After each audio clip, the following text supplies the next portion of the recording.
At this point, Cooper Flagg, the way he been balling, he could have took that spot.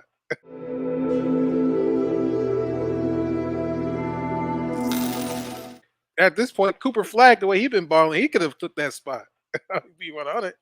All right, well let's run right into Cooper Flag. Let's see some highlights from Cooper Flag from when Team USA and the Team USA Select got busy. Cooking.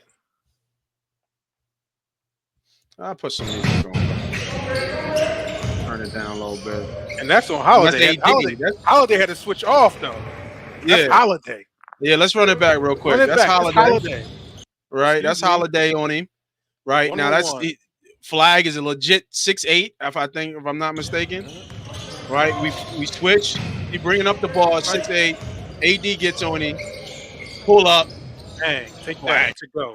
Take that to Cash. go. Cash. Cash. So let's talk about what we saw today, and pretty much really is Cooper Flag looks like he's the next face of the NBA coming up soon. Probably more likely, obviously, a one and done. More likely at Duke. Right now, a lot of people, we got a lot of buzz because the way he played, uh, against Team USA, seeing that type of action and that type of level of action for the first time, obviously, and he did really well. Where he should have got the nod, almost kind of, Christian Laettner esque, just be that 12th man that don't really get no tick. He's just, he's just there, to be around, the greatness that is at Team USA.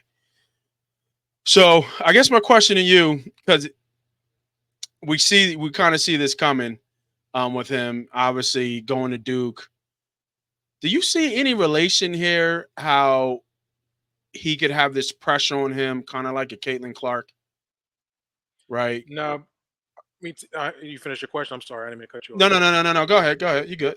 No, because there's been players behind him that's done this, and NBA is an established organization that's. And we got another topic we're going to discuss in a little bit. Just signed a crazy $78 billion media deal for the next 10 plus years. So Yeah. it's not like they're hurting, and it's not like a league that's failing. So Cooper is going to be Cooper, and I think he plays that way. I think he's in his game. He loves basketball. Cooper's been around as far as on the radar for the last 2 to 3 years. You've been hearing about him since he was like 15, 16 years old. And he was doing the same thing it seems like he's doing right now, but even better. I mean, I would like to say one thing too. I just think it's a missed opportunity. Like, if you're going to put White on a team, I would think that Cooper Flag or somebody that's more deserving of that spot would have been a good opportunity for you, Team USA, to represent as an American kid. When you see the time is moving and shifting, when you have top two players drafted are from out the country, right? Hmm. Um, a lot of the first round was international players.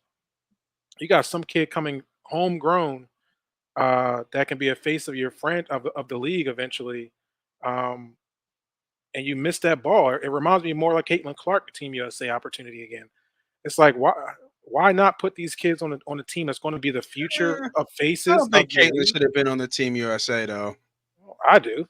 I just think Uh, she's the most marketable face in women's basketball, regardless of her game or not, or whether she deserves it on the court wise. I'm thinking that just far as looking at the future of basketball and mhm. putting them on the biggest level where not only Americans see them, but they're going over to Paris and Olympics. You have eyes on the globe watching these two young people when they do get the playing time. Not saying they're going to be starting, not saying they're going to be sixth, seventh, or eighth man or woman.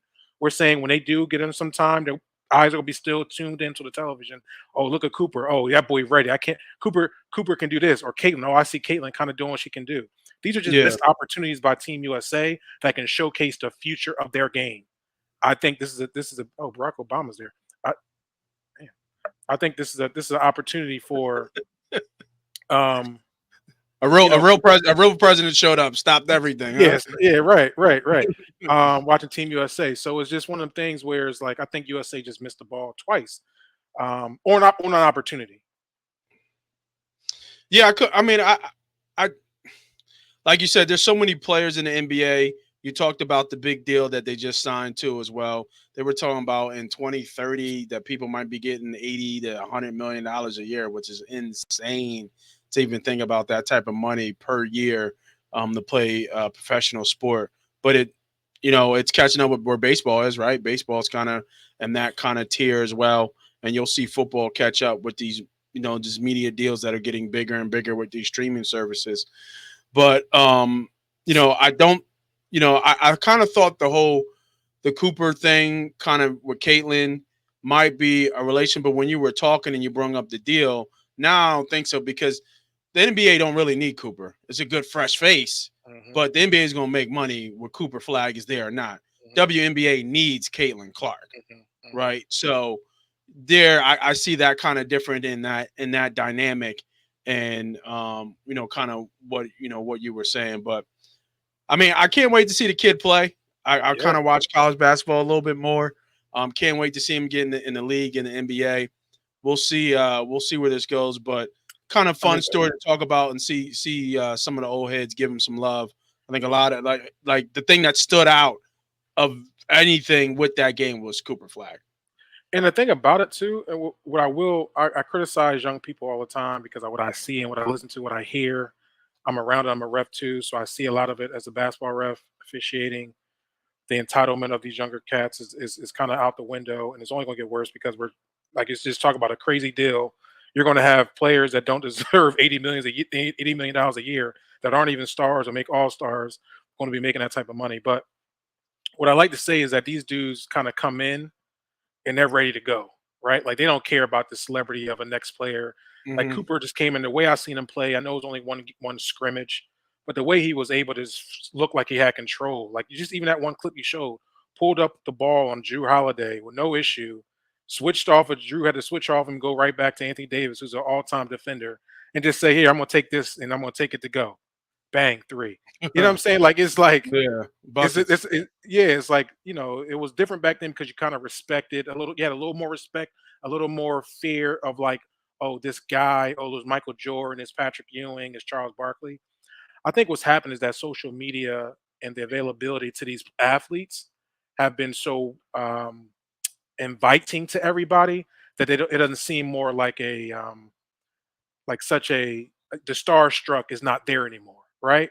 Like Yeah, for you to walk past or see Michael Jordan walk in the room or Allen Iverson, it's like, holy shit, that's Allen Iverson. Now facts. you can see these players interact with these big time celebrities, big time stars. I think that's transitioning onto the court too, or they're like, oh, they're just like me. Here, take this. You know what I mean? I don't know, just interesting dynamic. Yeah, Don, he would be perfect with the Spurs. Let Pop get his hands on him. He'd be What? perfect. He'd be With perfect with the Wimby? Spurs. Oh my God. Perfect with the Spurs, Let's not bro. make let's not let that happen. Good call. Good Let's call. let's come to Philly, Cooper.